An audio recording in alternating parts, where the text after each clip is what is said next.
A continuación estará con nosotros el doctor Edgar González López, consejero de Estado. Su perfil: abogado de la Universidad Nacional de Colombia, doctor en Derecho, Ciencias Políticas y Sociales de la Universidad Nacional de Colombia, especialista en Derecho Privado de la Universidad Externado, especialista en Derecho Público Económico de la Universidad de los Andes, especialista en Derecho Administrativo de la Universidad del Rosario, experiencia como árbitro del Centro de Arbitraje y Conciliación de la Cámara de Comercio de Bogotá, director del Departamento de Derecho de las Telecomunicaciones de la Universidad Externado de Colombia. Docente de las maestrías en Derecho Administrativo y Contratación Estatal, así como de las especializaciones en Servicios Públicos, Regulación y Gestión de las Telecomunicaciones y Nuevas Tecnologías de la Universidad Externado de Colombia. Con el tema Cambios en funciones de la Sala de Consulta y Servicio Civil del Consejo de Estado, le damos la bienvenida al doctor Edgar González López, consejero de Estado. Muy buenos días a todos, ¿me escuchan? ¿Aló? Buenos días. Perfecto. Es un placer para mí compartir con ustedes estos 15 o 20 minutos de exposición. En primer lugar, pues los saludos no solamente protocolarios, sino necesarios para el Tribunal Administrativo de Cundinamarca y agradecerles la gentil invitación que me están haciendo, al doctor Gilberto Ortegón, a los doctores Moisés Mazabel y el doctor Alfonso Sarmiento, que estuvieron tan pendientes de esta invitación, a la Gobernación de Cundinamarca en cabeza del doctor Nicolás García y sus funcionarios, y obviamente a los participantes, a todos ustedes que nos escuchan. Después de la presentación de mi querida amiga Lucy Janet, pues procederé a un tema mucho más sencillo, creo yo, y es analizar cuáles son los cambios en las funciones que se presentaron con la ley 2080 respecto de la reforma del CEPAC. Obviamente un saludo a los participantes. Yo voy a dejar una pequeña presentación, no la voy a usar completamente por tema tiempo, pero simplemente lo que quisiera señalar es lo siguiente: ¿cuáles son esos cambios en las funciones? Digamos que la sala de consulta, como supremo cuerpo consultivo del gobierno, tiene su fundamento en el artículo 237.3 de la Constitución, y desde ese punto de vista, pues ejerce dos funciones fundamentales, varias funciones, pero dos funciones fundamentales. ¿Cuáles son ellas? Uno, la de resolver conflictos de competencia entre entidades estatales, ya lo voy a mencionar, y la segunda, la de emitir conceptos, o sea, supremo cuerpo consultivo del gobierno. Y en emitir conceptos hay dos clases de conceptos: el concepto general, a que se refiere el numeral primero del artículo 112, y el concepto ya más específico de controversias, que nos vamos a detener en él, entre entidades estatales, que es el numeral séptimo del artículo 112. Digamos que en la Constitución se establece que el Consejo de Estado se dividirá en salas y secciones, y esas salas y secciones, lo que dice la Constitución es que deben estar separadas las funciones jurisdiccionales de las demás funciones que le asigne la ley, y le otorga, le deviene a la ley, le defiere a la ley el tema de señalar las funciones que corresponden, el número de magistrados de esas salas y la organización interna. En ese marco, digamos, general de la Constitución, el CEPACA establece en los artículos 39 y 112 las funciones correspondientes. Veamos la primera función, que es la función de resolver conflictos de competencia administrativa, y que también obviamente la asume o está asignada a los tribunales administrativos. Simplemente, ¿qué cambió en este artículo 39? Fundamentalmente el término para resolver. Ustedes saben perfectamente que el tema de conflictos de competencia administrativas, que se ha aumentado mucho para la sala, realmente había un aumento significativo de los conflictos en la sala, y que en principio pareciera que no tiene muchos inconvenientes, que no es tan difícil, realmente en algunos casos sí lo es. Digamos, es un conflicto que se presenta de oficio o a solicitud de persona interesada, conflicto que puede ser positivo, puede ser negativo, es decir, las dos entidades consideran que asumen competencia o las dos entidades niegan competencia. Obviamente al Consejo de Estado y a la sala de consulta le corresponde ¿qué? Conflictos de autoridades del orden nacional y territorial, o entidades territoriales de distintos departamentos. Esto es muy importante precisarlo para diferenciar las competencias de los tribunales administrativos de la competencia que tiene la sala de consulta y el Consejo de Estado.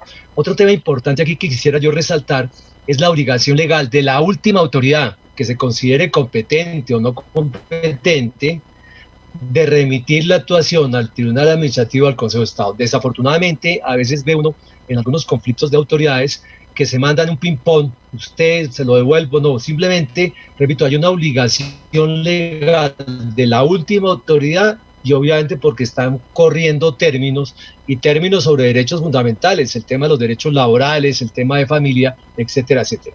Se establece un pequeño procedimiento de un edicto a las autoridades y a los interesados para que presenten sus alegatos, como lo saben bien los magistrados del tribunal, y cambia los dos cambios fundamentales, que realmente no son muchos los cambios, dos cambios fundamentales. ¿Y cuáles son esos cambios? Primero, se da un término de 40 días, pero 40 días contados a partir de que se reciba toda la información. El problema que tenemos muchas veces nosotros en los conflictos es que nos toca autos de proveer para que nos manden la información completa, y eso implica una demora y una dilatación, especialmente en el tema laboral de asunción de quién debe decretar o quién debe resolver una petición de pensión cuando están incluidos los fondos territoriales, las entidades territoriales, etcétera, etcétera.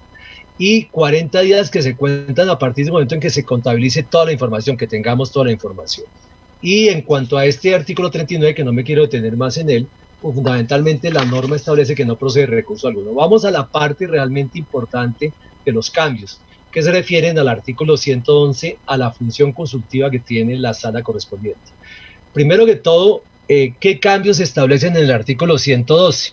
Como ustedes recordarán, el artículo 112 establecía que la sala de consulta estaría integrada por 4 magistrados, lo cual se mantiene, y que sus miembros no tomarán parte en el ejercicio de las funciones jurisdiccionales. Esa parte queda suprimida con la nueva función y simplemente ya no habla del tema de las personas, sino de la función, que las funciones deben ser separadas, las de la sala de consulta y la sala contenciosa administrativa, pero se elimina la prohibición para que magistrados de la sala de consulta participen en el ejercicio de funciones jurisdiccionales. Segundo lugar, están las del numeral primero y las del numeral séptimo. La del numeral primero se mantiene incólume, es decir, absorber consultas del gobierno nacional solicitadas por el director del departamento administrativo, por el ministro del ramo. Un tema muy importante que lo vamos a ver ahorita es el tema de la reserva legal. Estos conceptos que emite la sala de consulta al príncipe, que además se caracterizan por la imparcialidad y por la autonomía que tenemos para analizar los casos correspondientes, es de 6 meses la reserva y hasta por 4 años más. Realmente la función de la sala es una función silenciosa, si la queremos llamar así, y a mí me parece muy bien que siga siendo así. No se trata de hacer tintines para saber cuál es la función de la sala, y que en algunos casos el concepto de la sala se mantiene reservado por criterio del gobierno de 6 meses y lo puede prorrogar hasta por 4 años más. Entonces hemos tenido varios conceptos bien importantes que duran varios meses y el gobierno obviamente tiene la plena potestad para resolver el tema de reserva. ¿Podemos requerir documentos de información? Claro que sí, a veces es lo normal que podamos requerir documentos de información. Veamos el tema.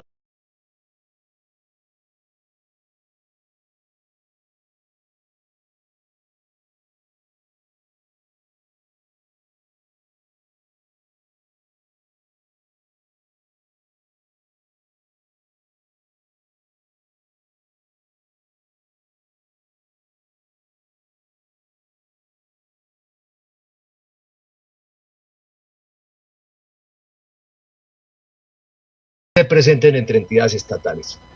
En un inventario que hizo la agencia, que además está en el informe de litigiosidad, se dice la fuente del 2020, se establece que actualmente hay 2.200 procesos activos entre las entidades estatales y que la cuantía de estas pretensiones, que es un tema que vale la pena resaltar, es de 4.37 billones de pesos, esos conflictos entre autoridades. Establece la agencia los rangos correspondientes, ustedes lo ven ahí, los procesos, 562 procesos, 71%, y mayor a 1.000 millones de pesos hay 251 procesos que equivalen a 4.240 billones de pesos. Es decir, se ha aumentado la litigiosidad entre entidades estatales y que obviamente uno tiene que entender. Yo alguna vez tuve oportunidad de trabajar muchos años como vicepresidente jurídico de una entidad y uno sabe que las entidades estatales defienden como cualquier otra entidad su patrimonio y sus derechos.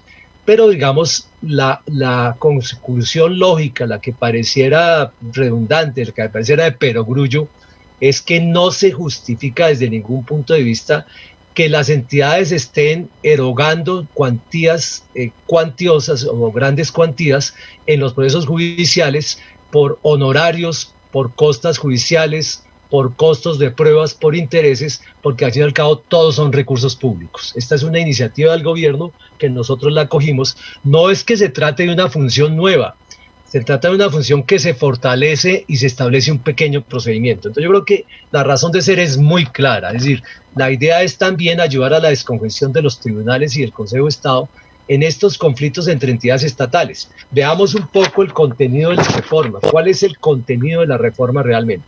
En primer lugar, sigue siendo un concepto.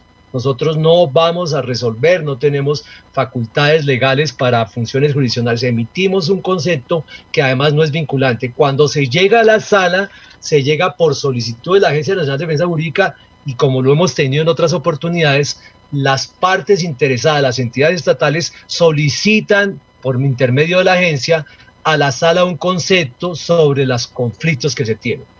Antes simplemente se señalaba en términos muy sucintos que teníamos la posibilidad de resolver, de emitir conceptos sobre las controversias entre entidades estatales del nivel nacional o entre estas y entidades territoriales.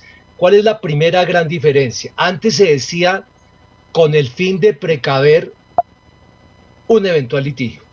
Ahora se dice con el fin de precaver un eventual litigio o poner fin a uno existente. Es decir, que queda la claridad de que el conflicto puede ser antes de controversia judicial o el conflicto puede ser en medio de una controversia judicial. Y yo creo que esto es bien importante para los jueces, para la jurisdicción contenciosa administrativa.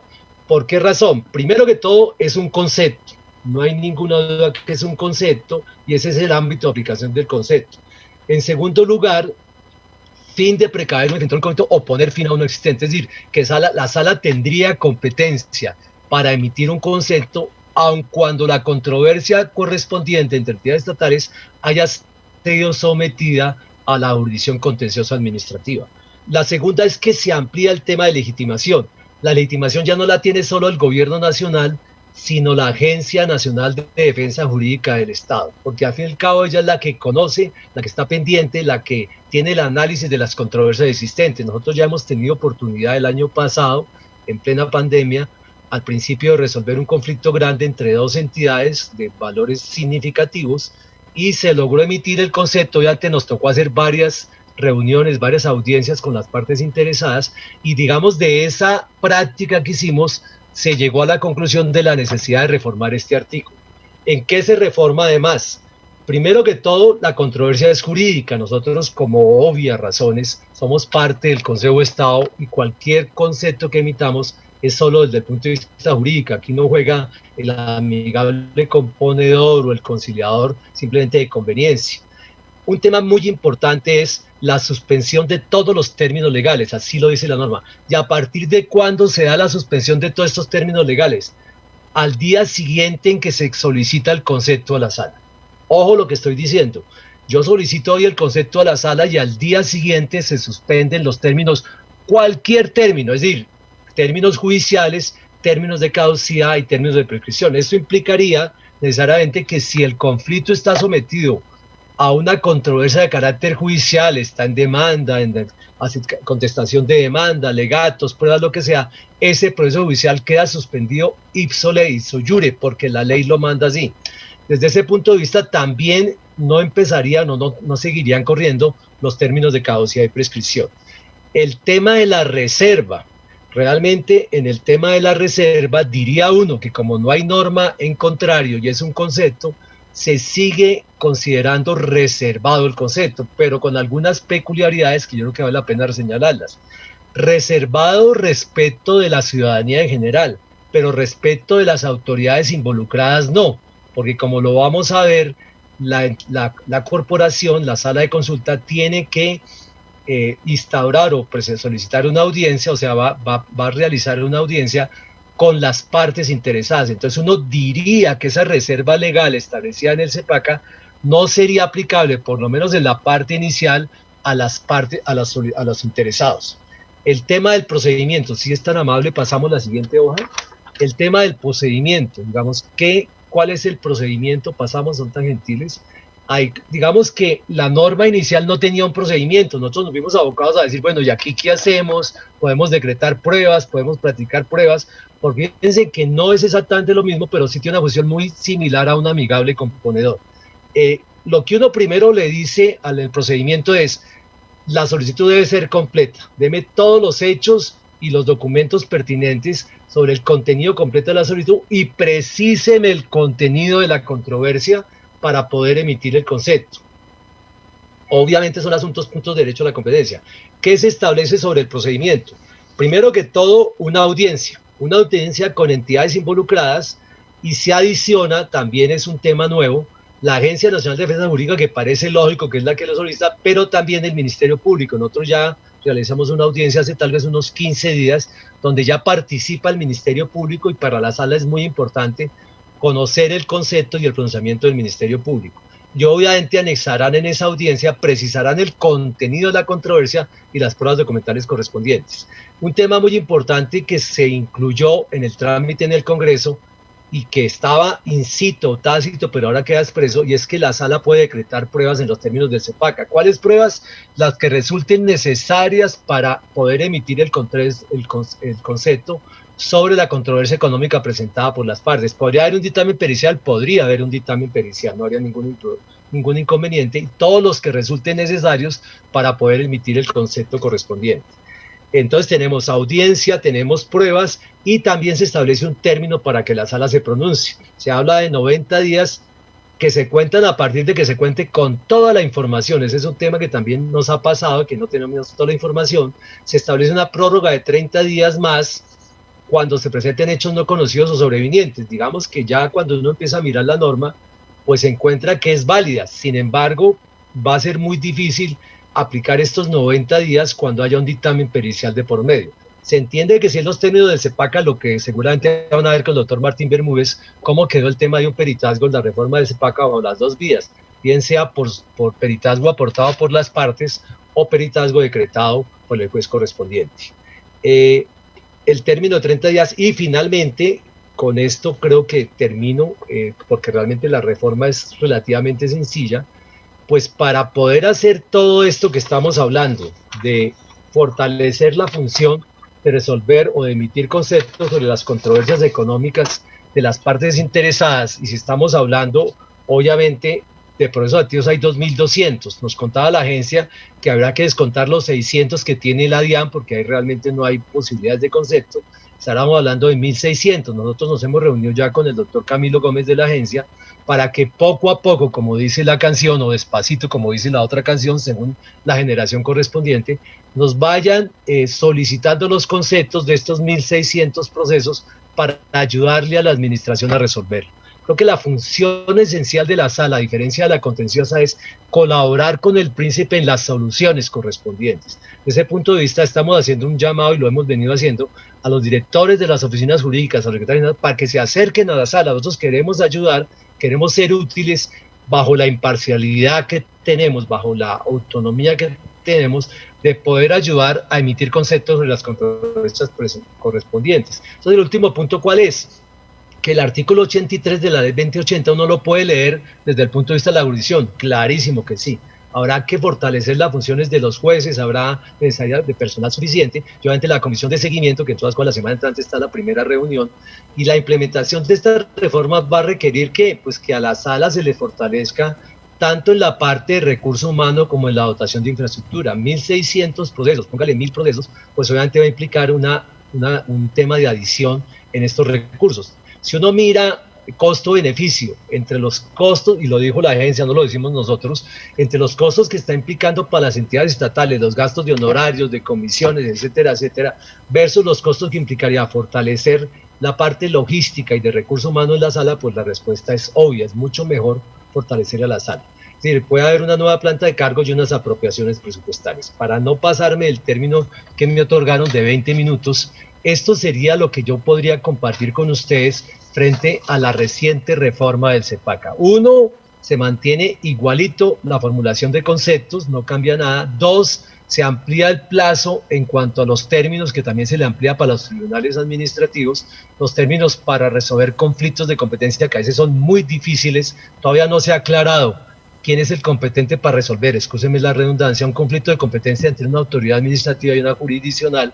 Hay todavía algunos vacíos, tenemos unos problemas grandísimos con superintendencias donde a veces no es muy clara la función, pero eso es solamente el cambio del término. Y el fortalecimiento de la función para resolver controversias entre entidades estatales, bien sea porque estén antes, precaver un eventual litigio o poner fin a uno existente. Les agradezco mucho, espero que hayan sido claras algunas de mis consideraciones muy simples respecto a las funciones de la sala. Muchas gracias a todos, que tengan un buen día.